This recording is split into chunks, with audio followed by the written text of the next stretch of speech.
Olá pessoal, estamos de volta. Esse é o nosso quinto e último encontro nesta disciplina de Teologia Bíblica. Tem sido muito bom estar com vocês nestes vídeos. Vocês podem me ver, eu não posso ver vocês, então eu tenho que fazer o que aprendemos no vídeo passado, enxergar a visibilidade do invisível. Então eu fico aqui imaginando vocês assistindo essa aula e conversando comigo também de forma imaginária, discutindo e refletindo sobre os conceitos teológicos com que estamos trabalhando. Eu espero que esta disciplina tenha sido útil para você e tenha desafiado você a estudar mais, a ler mais, a pesquisar mais, não só os textos obrigatórios da disciplina, mas principalmente outras disciplinas e continuar lendo, independentemente de fazer parte do curso ou não. Um curso de bacharelado é apenas o início de um aprendizado. Eu espero que você, ao longo de toda a sua vida, permaneça motivado para continuar estudando, mesmo de forma informal. E mais tarde, quando você já tiver concluído o seu curso, faça uma pós-graduação, faça um lato sensu, faça mestrado, doutorado, enfim. Não perca o ânimo nem a vontade de continuar estudando, porque no mundo em que nós vivemos hoje, conhecimento é poder e conhecimento é uma obrigação para qualquer pessoa que quer ter um sucesso na sua vida, na sua profissão, mesmo no ministério cristão. Bem, nosso tema deste encontro é a nova aliança, a nova Berit em Jeremias. Você deve estar se pensando e se perguntando aí, caramba, nós já estamos aqui no último vídeo e ele só trabalhou o Antigo Testamento. No livro, nos textos das aulas, você viu bastante coisa do Novo Testamento. De fato, eu escolhi nesses vídeos trabalhar com você temas e textos do Antigo Testamento. Por quê? Por umas duas razões. A primeira razão, porque o Antigo Testamento é menos conhecido por nós do que o Novo. Então, a partir do momento que você está estudando formalmente teologia, é importante você ter mais contato com aquilo que é menos conhecido. Segunda razão é que a teologia do Novo Testamento repete e amplia a teologia do Antigo Testamento. Então, o Novo Testamento, por exemplo, não vai informar nada contrário à teologia do Antigo. Ele vai ampliar, vai reformular, em alguns casos vai rever e talvez até, entre aspas, corrigir aspectos da teologia do Antigo Testamento, mas é a mesma teologia no Antigo e no Novo Testamento. E eu termino as nossas conversas aqui nessa disciplina com um tema, um texto do Antigo Testamento que será fundamental para o Novo Testamento. A ideia da nova aliança está presente em todo o Novo Testamento, desde os Evangelhos até o Apocalipse, mesmo quando a palavra aliança não aparece. A ideia está lá, a palavra não. Bem, então vamos lá para o livro de Jeremias. O livro de Jeremias é muito interessante, são muitos capítulos e é um livro escrito no final da história do reino de Judá, no início da dominação babilônica. Então, Jeremias prega mais ou menos entre o ano 600 e o ano 580 a.C., e os seus discípulos daí para frente vão continuar redigindo as pregações do Jeremias e escrevendo o seu livro. O livro de Jeremias é interessante também porque é o único livro do Antigo Testamento que fala do escriba, que escreve as profecias do profeta. Então, Jeremias é o profeta, ele prega, mas ele não escreve. Quem escreve é o Baruque, o seu escriba. Então, isso aponta para nós o processo de redação dos livros bíblicos. Numa sociedade em que pouca gente lia, você tem escribas profissionais que trabalham para o rei, para o sacerdote, ou para pessoas ricas, ou, nesse caso, para o profeta, e colocam no pergaminho a palavra pregada pelo profeta. Então, o livro é fruto de uma pregação oral e da transcrição por um escriba. Bem, Jeremias, no período em que ele ainda está vivo e pregando, segue a tradição de Oséias. Jeremias, nos textos mais antigos do seu livro, anteriores à dominação babilônica, tematiza primariamente o pecado da casa real e do sacerdócio de Judá. Para Jeremias, o rei de Judá, os sacerdócios, os profetas do templo, o sistema de governo, rei, religião, são os responsáveis pela dominação babilônica sobre Judá. Para Jeremias, assim como para Oséias antes dele, o rei e o templo são idólatras, são opressores. Tá? Os primeiros 4 capítulos de Jeremias dirigem então profecias de Jeremias contra reis e os seus servos, contra o exército, contra as pessoas, as famílias ricas que apoiavam o governo do rei. E o capítulo 7, do verso 1 até o verso 3 do capítulo 8, nós temos uma longa pregação de Jeremias contra o templo de Jerusalém. Tá? Talvez você se lembre que num dos vídeos anteriores, eu falei para você que o rei em Israel é simultaneamente uma proteção política e uma rejeição de Deus. 1 Samuel 8. Tá? Então, Deus permite que Judá e Israel tenham um rei, mas o rei é um sinal concreto, histórico, da infidelidade dos poderosos. Judá e Israel vão sofrer por causa do rei e por causa do templo. E Jeremias está dentro desta tradição. Apesar de Deus permitir um rei, apesar de Deus permitir o sacerdócio, o rei e o sacerdócio são um problema sério, porque eles são a fonte da idolatria. Através do domínio real, através de um sistema religioso controlado por sacerdotes, a fidelidade do povo é rompida. A aliança com Deus é desrespeitada. Então Jeremias, que era de família sacerdotal, percebe que o sacerdócio é um mal. Eu falei da tradição de Oséias. Se você lê Oséias 4 ou Oséias 6, por exemplo, Oséias está dizendo que os sacerdotes são os culpados da idolatria, porque eles ensinam mal, ensinam errado o povo. Bom, o Oséias prega 100 e poucos anos antes de Jeremias. E na época de Jeremias, o sacerdote continua pregando mal, continua ensinando mal, continua impedindo o povo de conhecer bem a Deus. Tá? Enfim, então Jeremias vê o rei e o templo como mecanismos de idolatria, de opressão, de maldade, de infidelidade à aliança com Deus.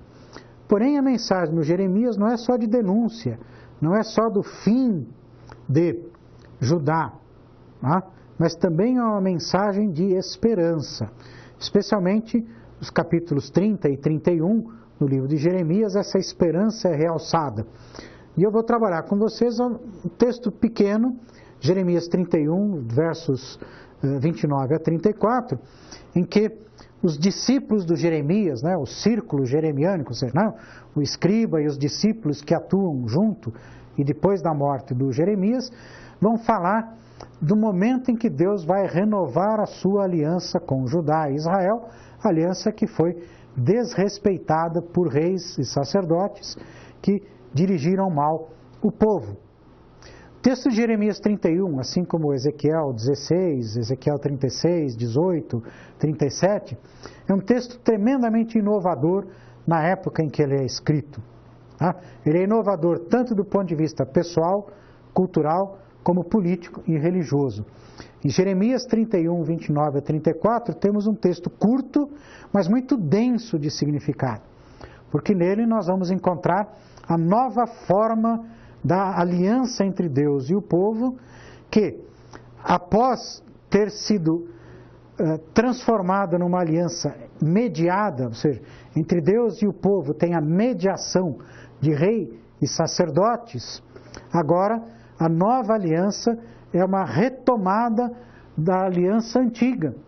É nova, mas velha. Por quê? Porque é uma aliança pessoal, uma aliança sem intermediários. Nós vamos ver isso com um pouco mais de detalhes aí no texto. Vamos fazer a leitura. Me acompanhe aí com o texto bíblico na tela ou na sua Bíblia. Naqueles dias não se dirá mais: os pais comeram uvas verdes e os dentes dos filhos se embotaram. Pelo contrário, cada um morrerá pela sua própria iniquidade. De todo homem que comer uvas verdes é que os dentes se embotarão. Eis que dias vêm, diz o Senhor, em que firmarei nova berite com a casa de Israel e com a casa de Judá. Não conforme aquela que fiz com seus pais no dia em que os tomei pela mão para os tirar da terra do Egito, a minha berite que eles invalidaram, apesar de eu os haver desposado, oráculo do Senhor. Ora, esta é a berite que firmarei com a casa de Israel depois daqueles dias, oráculo do Senhor. Instalarei a minha Torá no seu corpo e a escreverei no seu coração. Assim eu serei o seu Deus e eles serão o meu povo. E não ensinarão mais cada um o seu próximo, nem cada um a seu irmão, dizendo: conhecei ao Senhor, porque todos me conhecerão, desde o menor deles até o maior. Oráculo do Senhor. Pois lhes perdoarei a sua iniquidade e não me lembrarei mais dos seus pecados. Bom, esse é um texto fantástico e eu quero chamar a atenção primeiro para os versos 29 e 30. São versos aparentemente sem muito significado. Então, naqueles dias não mais se dirá este provérbio: os pais comeram uvas verdes, os dentes dos filhos se embotaram. Quer dizer, o que é isso? Por que existia esse provérbio e por que não mais se poderia usar este provérbio? Bem, este provérbio estranho, os pais comeram uvas verdes, os dentes dos filhos se embotaram, revela toda uma forma de organização social, política e cultural do povo de Deus, do povo do antigo Israel e Judá, na época do Antigo Testamento. Primeiro, um detalhe: você está se perguntando o que é ter o dente embotado. O verbo embotar é tirar o fio. Então você embota uma faca, por exemplo, embota uma tesoura. Então a faca embotada não corta, a tesoura embotada não corta.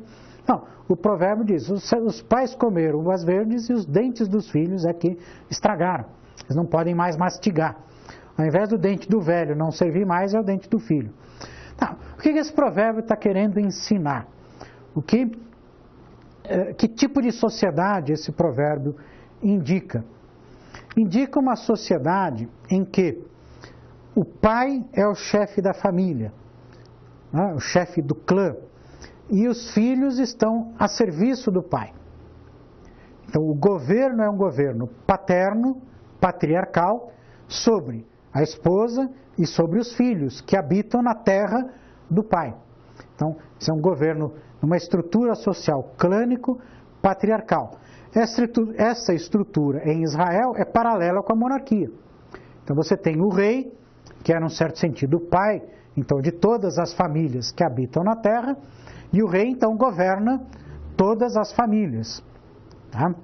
E ele é o pai, então, dos pais de todas as famílias. Esta forma de organização social tem implicações culturais e implicações teológicas. Vamos ver alguns textos bíblicos em que estas implicações aparecem. Acompanhe aí, por favor, na leitura, Êxodo 34, 6 e 7. Javé, Deus de ternura e de piedade, lento para a cólera, rico em graça e fidelidade, que guarda a sua graça a milhares, tolera a falta, a transgressão e o pecado, mas a ninguém deixa impune e castiga a falta dos pais nos filhos e os filhos dos seus filhos até a 3ª e 4ª geração. Veja também, segundo Samuel, capítulo 12, versos 13 a 15.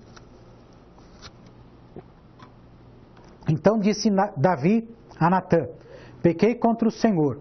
Disse Natã a Davi: também o Senhor te perdoou o teu pecado. Não morrerás. Mas posto que com isto deste motivo a que blasfemassem os inimigos do Senhor, também o filho que te nasceu morrerá. Então Natã foi para a sua casa, e o Senhor feriu a criança que a mulher de Urias dera à luz a Davi, e a criança adoeceu gravemente e depois faleceu. Vejam, esses dois textos são importantes. O texto de Êxodo dá o exemplo da sociedade clânica e da sua teologia. O texto de Samuel mostra na monarquia, para o rei, a mesma ideia do pai como alguém que mesmo pecando não cumpre, não paga o preço do seu pecado. No texto de Êxodo você encontra uma frase bastante conhecida na Bíblia, que Deus castiga a iniquidade dos pais nos seus filhos até a terceira e quarta geração. Quer dizer, o que é esse negócio de terceira e quarta geração? Veja, numa sociedade rural como a israelita, dentro do clã, todos os filhos moram na terra do pai.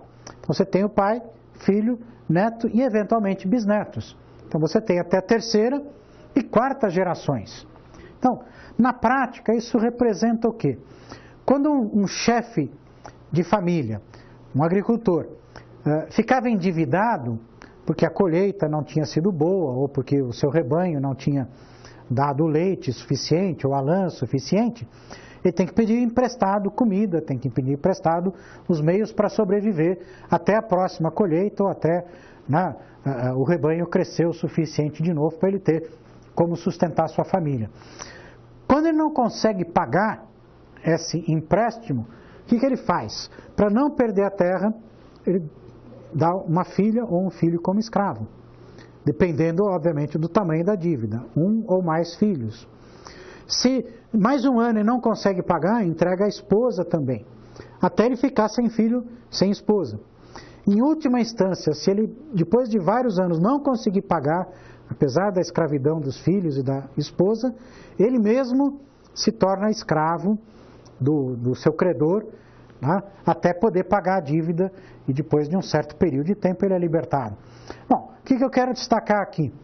É que quando na sociedade clânica, agrícola, um pai não se dá bem, toda a família paga o preço. Quando você transfere isso para o campo da moralidade, para o campo da teologia, surge então essa ideia.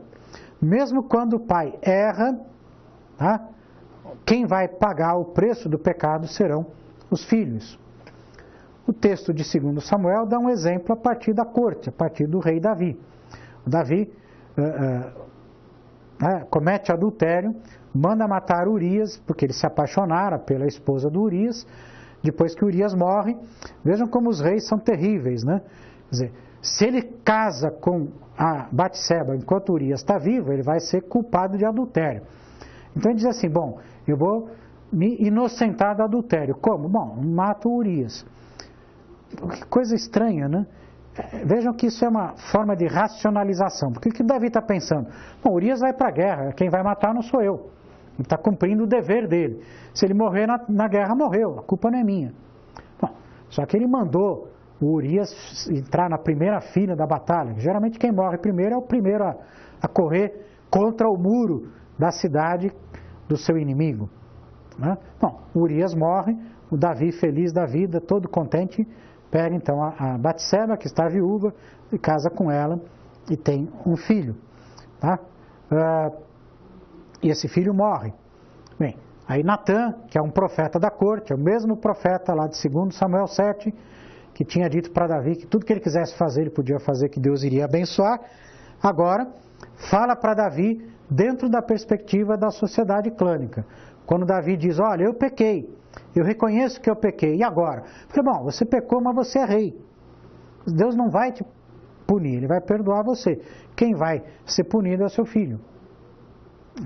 Vejam como o próprio profeta Natã pensa dentro das categorias da sociedade clânica, da sociedade que vê o pai como isento de responsabilidade moral, de responsabilidade espiritual diante de Deus no caso do seu próprio pecado.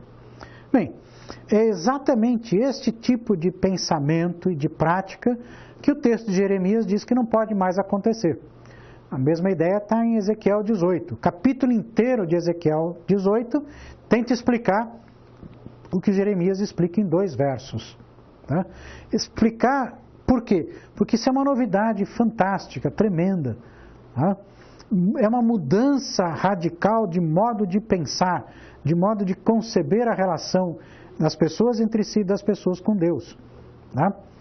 Este modo de pensar que Jeremias está dizendo começa a ser preparado na história de Judá e Israel a partir do século VIII século VII a.C., na tradição deuteronômica, no livro Deuteronômio e na reflexão sobre essa teologia.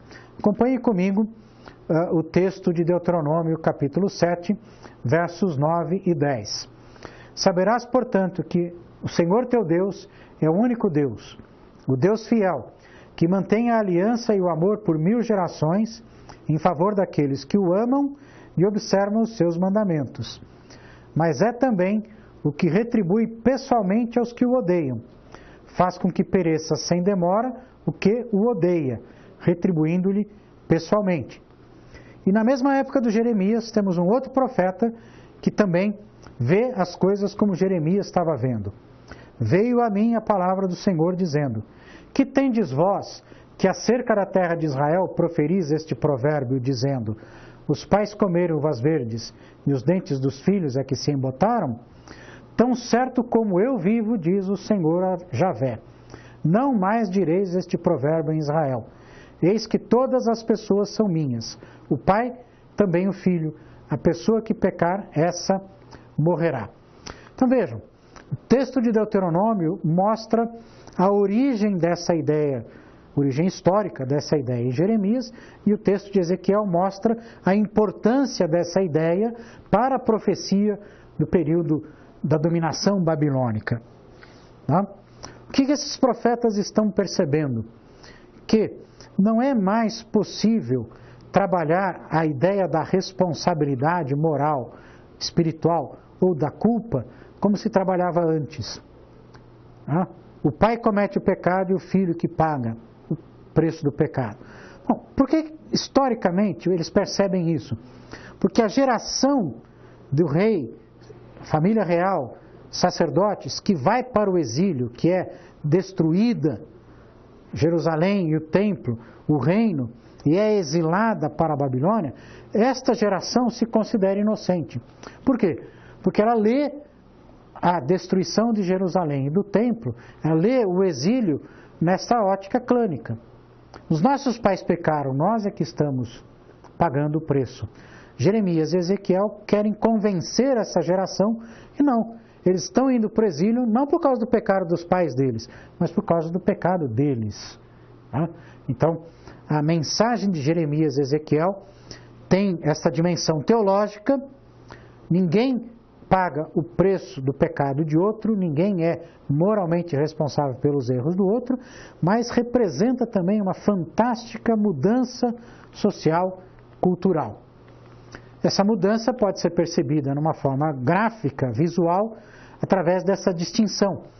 Do ponto de vista social, Jeremias e Ezequiel estão fazendo a transição entre uma sociedade clânica, uma sociedade hierárquica, um privilégio moral e uma moral convencional, as convenções sociais definem o que é certo e errado, para uma sociedade dos indivíduos, em que há simetria, ou seja, igualdade entre as pessoas, há uma igualdade moral e, consequentemente, uma moral pós-convencional.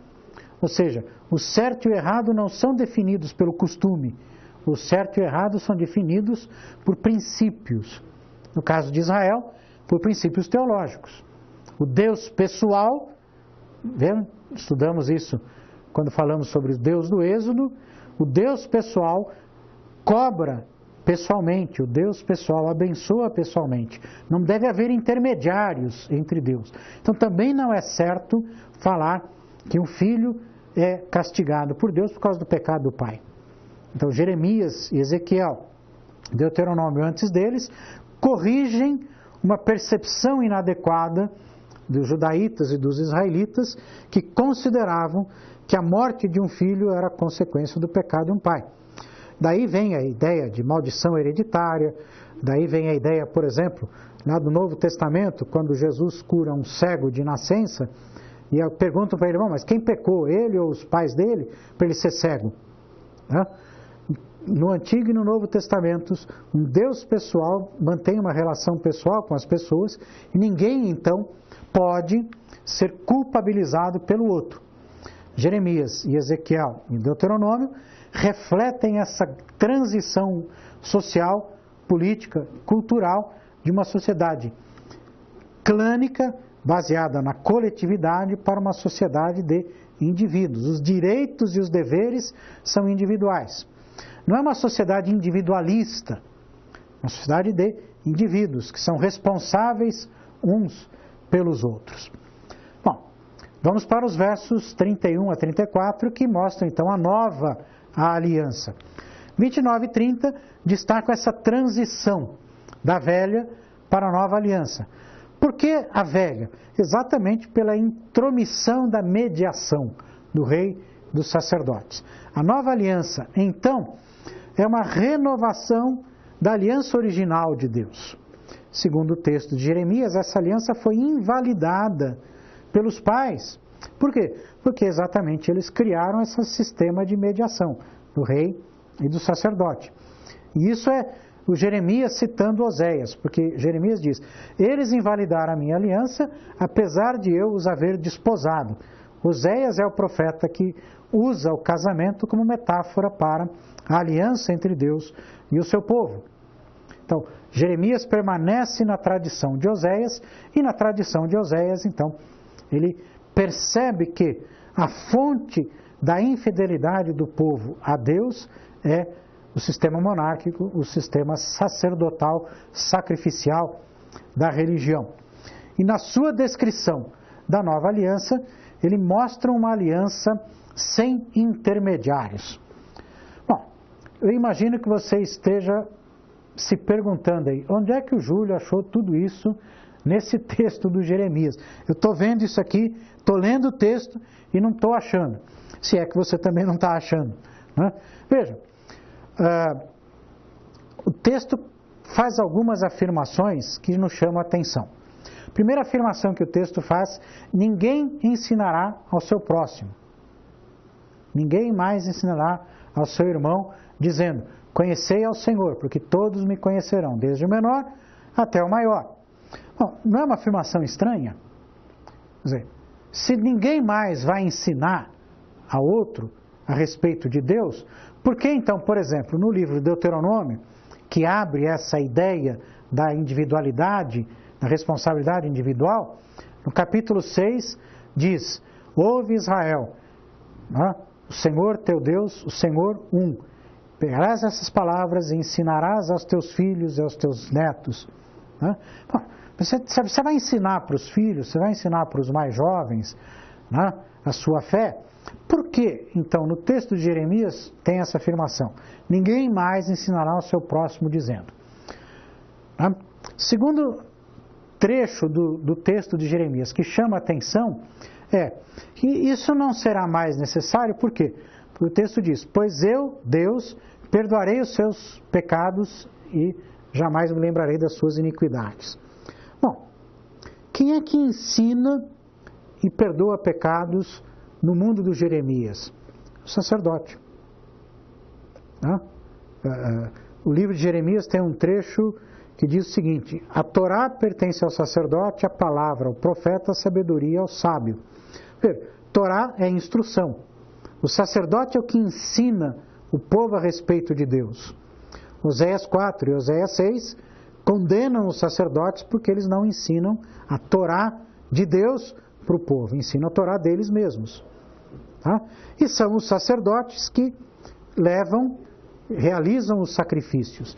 E é o sumo sacerdote que, uma vez por ano, realiza o sacrifício do holocausto no dia da expiação, lá no Santo dos Santos, o único lugar em que o sumo sacerdote, somente ele, pode entrar somente uma vez por ano para fazer esse sacrifício. Então vejam bem, o ensino sacerdotal e o sacrifício colocam uma intermediação entre Deus e o ser humano. Então Jeremias, ao afirmar que nesses dias em que Deus vai firmar uma nova aliança, não é mais necessário ensinar e fazer sacrifícios, ele não está dizendo que a gente não vai poder conversar sobre Deus, ele está dizendo que não precisa mais de profissional intermediário entre Deus e o povo. Todo mundo tem acesso direto a Deus. Se você acha essa minha interpretação estranha, pode até parecer, você não concordar muito com o que eu estou dizendo aqui para você, leia Hebreus. A carta aos Hebreus interpreta Jeremias dessa mesma forma. Por que eles interpretam Jeremias dessa forma? Bom, primeiro porque era um judeu que estava escrevendo e conhecia bem a sua história. Segundo, porque ele lê Jeremias a partir de Jesus. Jesus, que é o sacerdote e a ovelha, o sacrifício, rompe com o sistema sacrificial. Essa é a nova aliança. Para o autor de Hebreus, Jesus é o cumprimento da nova aliança. Por que Jesus? Porque quando você estuda a história de Israel, Jeremias e Ezequiel pregam sobre uma nova aliança. Esdras e Neemias, 200 anos depois, porém, mantêm a velha aliança. E até a época de Jesus, a velha aliança se mantém. Israel e Judá são governados por sacerdotes. O templo permanece ali, o sacrifício permanece como meio de comunhão entre Deus e o povo. Então, o intermediário continua. Os sacerdotes, os saduceus, ou a doutrina, no caso dos fariseus nas sinagogas, ou a pureza, no caso dos essênios em Qumran e outras comunidades. O que nós temos aqui, apareceu aí um slide com um contraste, eu quero agora focar nesse contraste. O que nós temos aqui são duas teologias da aliança. Você vai se lembrar no texto da primeira unidade, você vai se lembrar no nosso primeiro vídeo, eu falei sobre a relação de aliança. A palavra berite indica diferentes formas de relacionamento social. Formas mediadas e formas não mediadas. Na teologia bíblica do Antigo e Novo Testamento, nós também temos teologias distintas da aliança, conforme a maneira que se dá essa relação de aliança. Uma das formas que está aí do lado direito do slide, para você que está olhando aí na tela, é a forma do contrato. A aliança como contrato é uma aliança que possui uma mediação. Tá? Ou seja, o contrato estabelece uma relação entre duas pessoas, mediada por uma instituição jurídica. Por isso o contrato. O contrato é um tipo de lei, um tipo de norma jurídica. É uma mediação institucional. Esta norma estabelece uma relação de dependência. O contratante e o contratado dependem um do outro para cumprir essa norma. Qualquer um dos dois que quebrar o contrato paga a punição, sofre uma sanção. E dependendo do contrato, um tem de ser obediente ao outro, ou os dois têm de ser obedientes mutuamente um ao outro.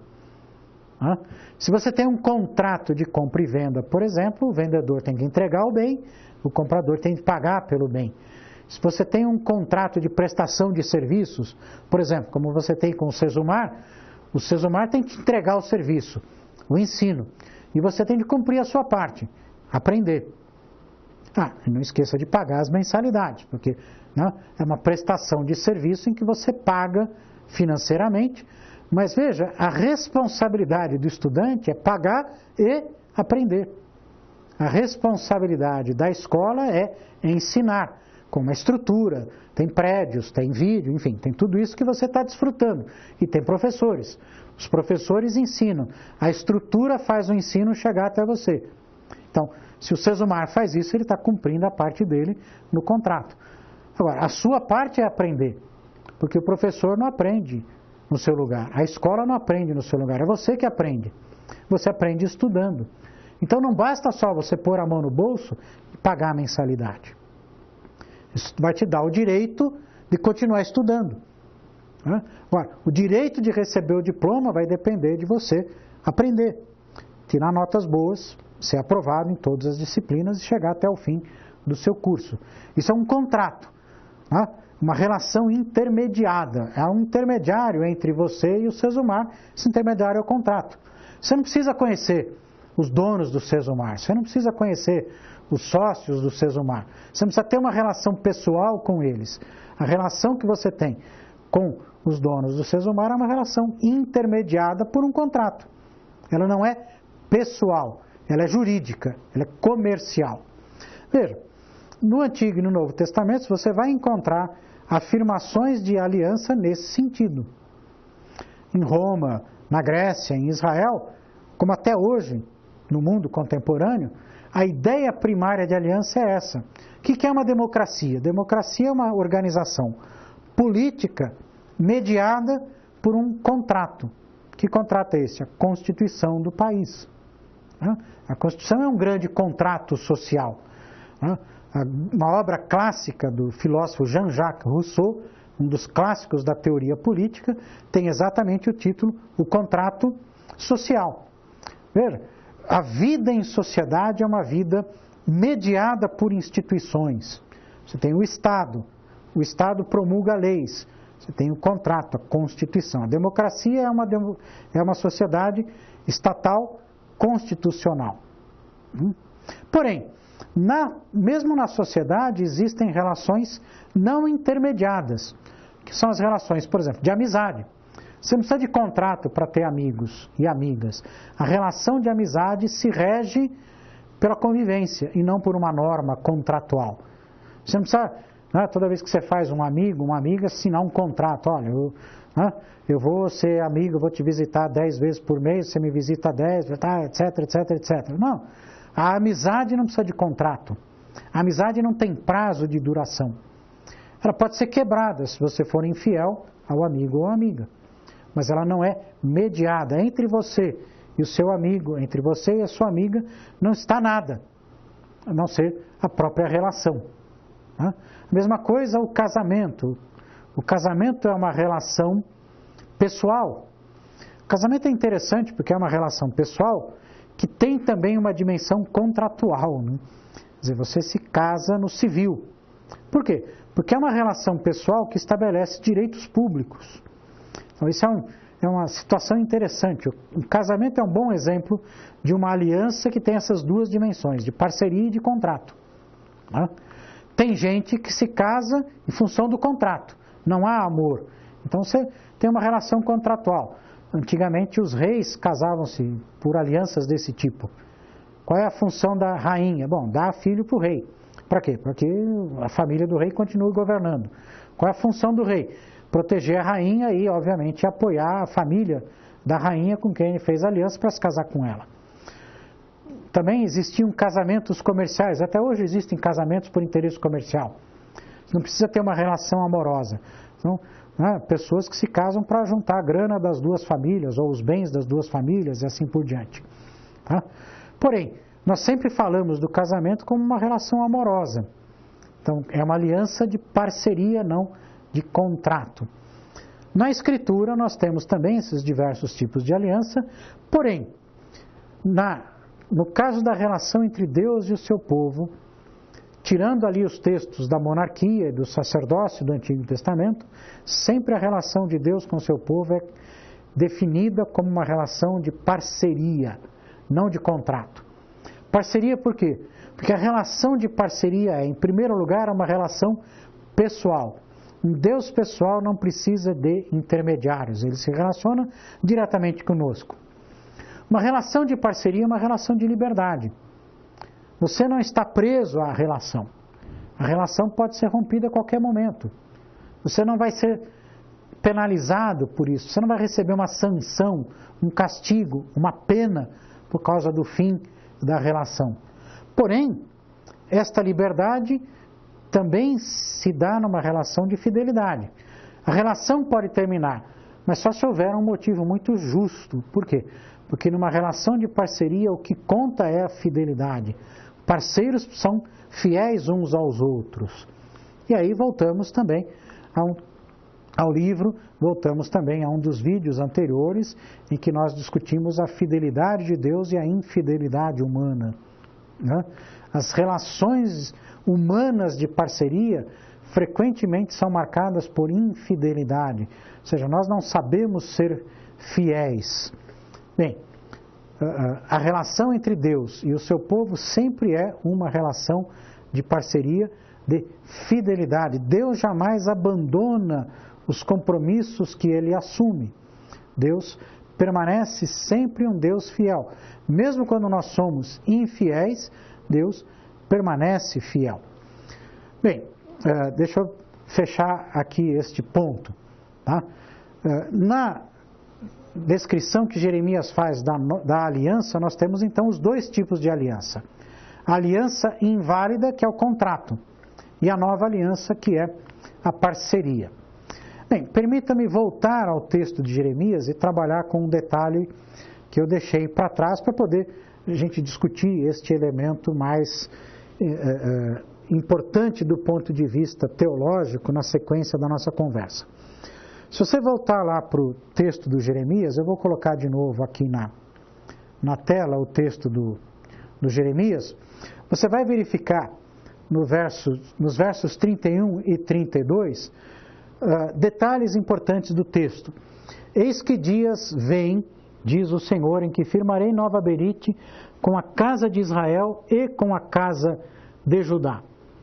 Não conforme aquela que fiz com seus pais no dia em que os tomei pela mão para os tirar da terra do Egito, a minha berite que eles invalidaram, apesar de eu os haver desposado, diz o Senhor.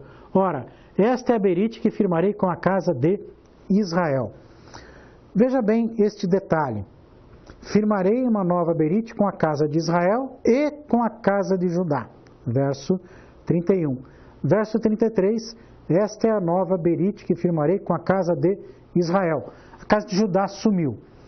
Bom, o que quer dizer esse detalhe? Primeiro aspecto. Você vai se lembrar que Israel é o nome do povo, mas é também o nome do Reino do Norte. Não é o nome do Reino do Sul. O Reino do Sul tem como nome a casa de Davi ou a casa de Judá. Jeremias prega no Reino do Sul, prega em Jerusalém. Os discípulos de Jeremias pregam no Reino do Sul, em Judá. Então, quando ele afirma que a aliança será feita com a casa de Israel e com a casa de Judá, isso textualmente é um detalhe importante. Por quê?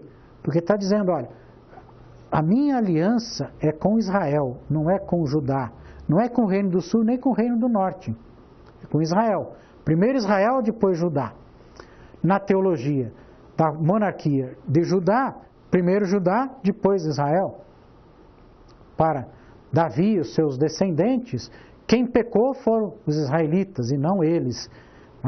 Para o livro de Reis, capítulo 11 e capítulo 12, quem peca é Salomão e seu filho, especialmente o filho de Salomão. O reino é dividido porque Roboão exagera na cobrança de tributo, então ele oprime as tribos do norte. Então o profeta Aías fala para Jeroboão, que era um cobrador de tributos, diz a Jeroboão que ele vai ser usado por Deus para libertar o reino do norte, as tribos do norte, e ele se torna o primeiro rei. Então vejam, aqui que a gente precisa do discernimento, por isso que a gente precisa estudar a teologia para entender bem a Bíblia. Lembra do movimento teórico que eu falei para vocês? Os anciãos pedem um rei a Samuel, isso é rejeitar a Deus. Deus permite o rei, mas o rei é, ao mesmo tempo, proteção e juízo. 1 Reis 11, 12. Davi vai governar, os seus descendentes vão governar, mas eles oprimem. Se eles oprimem, Deus quebra o monopólio do governo de Davi e dá as tribos do norte a Jeroboão. Não, Jeroboão e depois seus descendentes, como reis, os seus sucessores, vão praticar idolatria. Deus vai, então, por causa da idolatria, dar um fim ao reino de Israel, como ele dá um fim ao reino de Judá. Ou seja, tanto Israel quanto Judá chegam ao fim como nações, como estados. Por quê? Porque são infiéis a Deus. Israel é dominado pelos assírios no 8º século, Judá pelos babilônios no 6º século. Então, voltando ao Jeremias. Jeremias diz, a minha aliança é com Israel. Não é com o reino do norte, nem com o reino do sul. A minha aliança não é com Davi. Minha aliança não é com Jeroboão, é com o povo que eu tirei do Egito. Por isso, no verso 31, firmarei uma aliança com a casa de Israel e de Judá. E no 33, você pode deixar Judá de fora. Porque a casa de Israel, são todos os descendentes de Jacó, cujo segundo nome é Israel. Todos os descendentes de Abraão. Percebe? Deus é fiel. Mesmo quando o povo é infiel, mesmo quando essa infidelidade acarreta uma mudança na organização social e política do povo de Deus, Deus é fiel às suas origens. Deus chama Abraão, Deus permanece fiel a Abraão e seus descendentes. No Novo Testamento, a mesma ideia é mantida. Deus permanece fiel ao povo que ele chamou. Então, Paulo, por exemplo, escrevendo na carta escrevendo a sua carta aos Gálatas, afirma que em Jesus a promessa dada a Abraão se cumpre.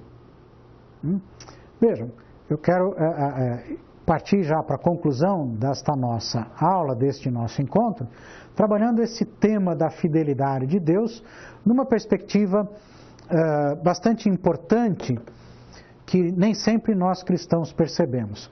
Normalmente nós temos a ideia ou a impressão de que na nova aliança entre Deus e o povo mediante Jesus Cristo, Israel é deixado de lado, né? Então a igreja substitui Israel, né? Deus teria deixado de lidar com Israel como seu povo eleito.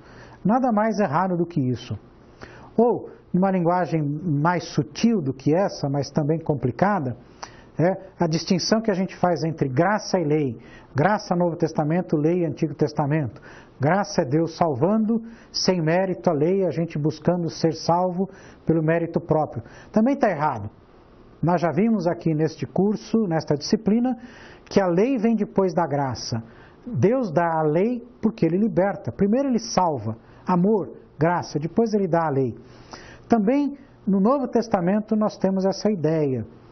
A lei do Espírito da vida, Romanos 8, é a lei que cumpre a lei dada aos israelitas. Paulo aos Gálatas vai dizer que a morte de Jesus cumpre a lei. Maldito todo aquele que é pendurado no madeiro. Jesus assume a maldição.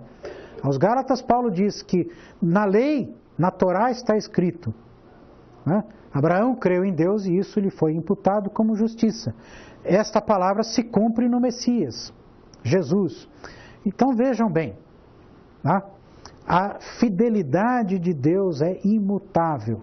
As formas da aliança podem mudar, mas a fidelidade de Deus é imutável.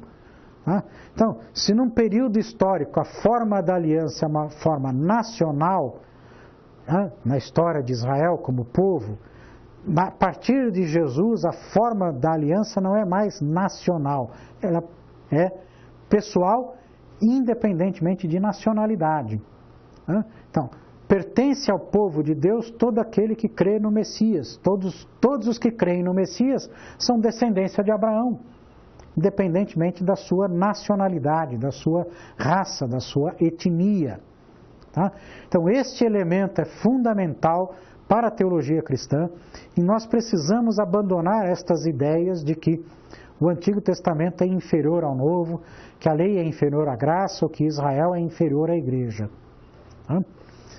Romanos 9 a 11 é um desabafo, por assim dizer, de Paulo sobre Israel. Paulo é um judeu, um israelita, e ele está vendo, na sua época, que Israel rejeita o Messias. Como nação, Israel rejeita o Messias. Então, Paulo gasta 3 capítulos da sua carta para dizer o quê? Mesmo quando Israel rejeita o Messias, rejeita Deus, Deus não rejeita Israel. Final do capítulo 11. No fim, todo Israel será salvo. A mesma linguagem, a mesma argumentação de Paulo em Romanos 9 a 11 é o que eu estou dizendo aqui para vocês. Israel nação, Israel Estado rejeita Deus, mas Deus não rejeita Israel povo. O povo de Israel permanece o povo eleito de Deus. Por isso a esperança de Paulo que no fim dos tempos todo Israel será salvo. Não é que o Estado de Israel vai dominar o mundo, como em algumas teologias do final do século passado afirmavam. Em alguns tipos de dispensacionalismo se acreditava que o milênio seria Israel dominando todas as nações. Não é isso que a Bíblia está ensinando, pelo menos no meu modo de ver. Quer dizer, o que a Bíblia está ensinando é que o povo de Israel, até o fim, é um povo eleito de Deus, e a eleição de Deus é irrevogável, a fidelidade de Deus é irrevogável. Por isso também os não israelitas podem permanecer firmes na sua fé, porque Deus é fiel a toda a sua criação. Bem, estamos chegando ao fim da nossa disciplina. Foi um prazer para mim estar na presença, na comunhão aí com vocês, intermediada pelo vídeo, mediada pelo Sesumar. Eu espero que Deus abençoe você através dessa disciplina. Espero encontrar vocês outros momentos aqui no seu curso de teologia E foi um prazer, uma alegria estar com você. Deus te abençoe e até nosso próximo encontro. Um abraço.